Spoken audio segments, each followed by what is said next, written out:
ఇప్పుడు ఈ కృత్తికలు 6 పిల్లాడికి 6 ముఖాలతో ఉన్నవాడికి 6 పాలిచ్చారు. వాడు పాలు తాగాడు.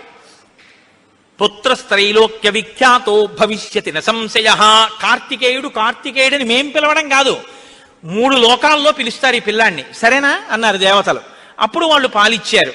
కాబట్టి కార్తికేయుడు అగ్నిలో శివవీర్యం చాలా కాలం నిలవ ఉంచబడి అగ్నిహోత్రుడు గంగలో ప్రవేశపెట్టాడు కాబట్టి పావకి. శరవణములు అంటే రెల్లు దుబ్బుల్లోంచి పుట్టాడు కాబట్టి శరవణ భవ. ఎప్పుడు శుద్ధమైనటువంటి బ్రహ్మణ్య జ్ఞానంతో ఉంటాడు కాబట్టి సుబ్రహ్మణ్యం. తల్లి కడుపులోంచి స్ఖలనమై పుట్టాడు కాబట్టి స్కందుడు. ఆయన ఉత్పత్తి చేతనే ఇన్ని పేర్లతో వచ్చాడు. ఏమంటే మీరు ఇంత గొప్పగా ఏదో పాపం నోరు కొట్టుకు చెప్పారు, కానీ మాకు అసలు అనుమానం మాత్రం అలా ఉండిపోయింది. మీరు మంగళం చెప్దాం అనుకుంటున్నారేమో. అలా అనత్సా దేవతలు.